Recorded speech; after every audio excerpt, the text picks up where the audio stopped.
And you amassed a lot of deep things in there. For example, the rift between the Obamas, say, and Oprah Winfrey. Yes. And she did not participate in his re-election bid. Not one little bit. She never appeared with him, never did a commercial for him.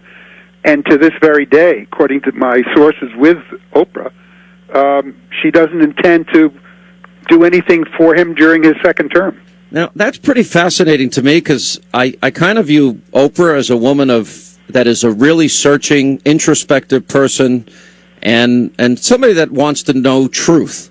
What is the rift? I think the rift between the Obamas, and I say the Obamas plural because I include Michelle and Oprah Winfrey, is that they treated her the same way, Sean, that they have treated virtually everybody, which is it's all one way. They expect people to do things for them, but they never show any gratitude in return. It's as though they deserve it, they're entitled to it, and with Oprah, she expected that she would play a rather significant role in the Obama administration as a result of her coming out for him in 2008, because her endorsement of Obama was really huge. Very important, especially in the black community, as you know. All right. Now, the big bombshell that made headlines starting this weekend is that Obama was pushed by the Clintons into an endorsement of Hillary in 2016, which is why Bill Clinton, who said they played the race card on me and all these other things, went to bat for Obama the way he did. That's right. You know, it was a puzzlement why the Hatfields and McCoys, which is what I call the Obamas and the Clintons of the Democratic Party, who've been feuding with each other. Suddenly Bill Clinton comes out and gives this fantastic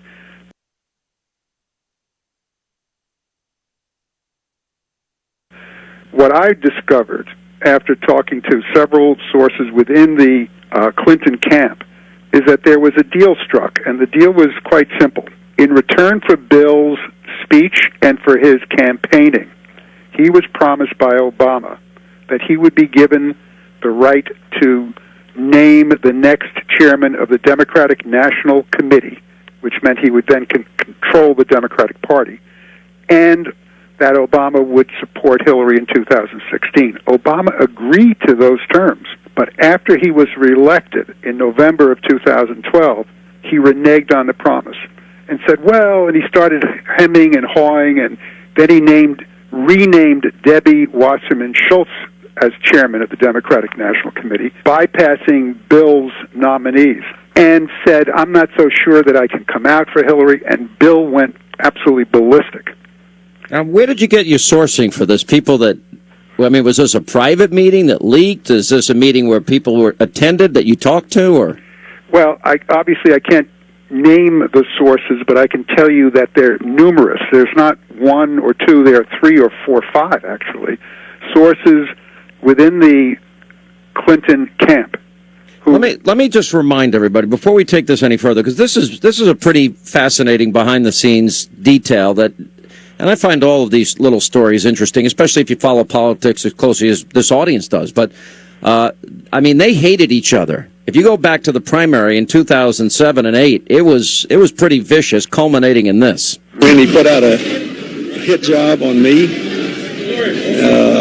the same time he called her the senator from Punjab, I never said a word. That she did not play the race card, but they did. No, I think that they played the race card on me. And we now know from memos from the campaign and everything that they plan to do it all along. Shame on you, Barack Obama. Let's have a debate about your tactics and your behavior in this campaign. I mean, that's pretty brutal stuff, and it evolved into this relationship where I would argue Bill Clinton did better at the Democratic National Convention than Obama did. Would you agree? Oh, by far. I mean, that speech that Bill gave for Obama was a classic political speech that speechwriters will be studying for years and years to come. Interestingly enough, right after the 2008 election, when Obama named Hillary Secretary of State for the next 4 years, despite that bitter campaign, she was a good soldier as Secretary of State. She disagreed with Obama on many foreign policy issues, but kept her mouth shut. But Bill never got over it, even though he ended up campaigning for Obama in 2012. But Wasn't Bill urging Hillary to challenge him in a primary in 2011, 2012? In the summer of 2011, Bill had a meeting in Chappaqua with Hillary, again, based on sources who were there, Sean, and urged her to run against Obama in the primary campaign. She refused to do so. There's, as I said, these are the Hatfields and McCoys of the Democratic Party. They hate each other, but, you know, as the cliche goes, politics makes strange bedfellows. And clearly they needed each other. Obama needed Bill in 2012 to get the white middle-class working vote, which Obama was weak in, and Bill wanted Obama's endorsement of Hillary in 2016. I've learned since, by the way, that Joe Biden is not waffling about 2016. He intends to run in the primaries for the Democratic presidential nomination against Hillary.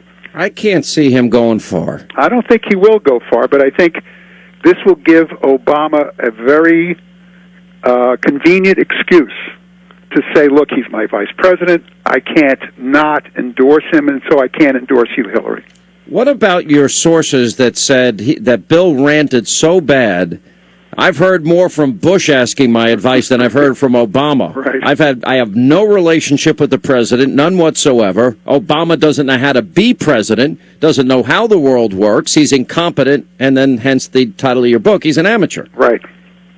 That was during a meeting that Bill had in Chappaqua in his office, which is in a barn in Chappaqua, excuse me, a converted barn, where Hillary attended, Chelsea attended, and 3 or 4 other of their very close friends and political advisors attended. And as I said, that's where my sources are. Mm-hmm. So the result of this was the president was really in deeper trouble in 2012, more than people thought. Oh, and yes. Axelrod was the one that brokered this deal between Bill Clinton and Obama, that basically Bill goes a full-throated response, support of Obama, and in exchange, Obama's going to support Hillary, but he's reneging. He's reneging. And then, as I said, Bill went ballistic when he reneged, and Obama realized that he had perhaps gone too far in having the Clintons as public enemies, you know, out-and-out enemies in public, not behind the scenes, was going to be dangerous. So that's why he invited Hillary to join him on 60 Minutes, if you recall that unbelievable performance where he called her the best Secretary of State since Swiss cheese. So this unprecedented farewell interview on 60 Minutes was a fallout because Bill Clinton was so mad at that point. That's right. And then, which has never been published before, the Obamas invited the Clintons for the very first time to have dinner with them in the family quarters of the White House, which they did. Wow. And that, by the way, did not go very well. What happened there? Well, I'm told that Bill is, as he is as he very often does, was lecturing Obama about what he should be doing, and Obama was so annoyed that he kept looking down at his BlackBerry and playing with his BlackBerry to avoid Bill Clinton. That's kind of rude for a to treat a former president that way, isn't it?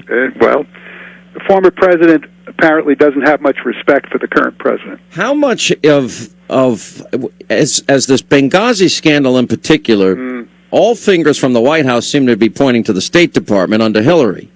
Is that by design? Is that now a big source of tension? Well, I have not been able to quite unravel this because I'll tell you why. On the surface, you're absolutely right. It looks like Hillary has not only taken some of the blame for it, but that when everything is finally comes out, that she will look like the fall girl for this.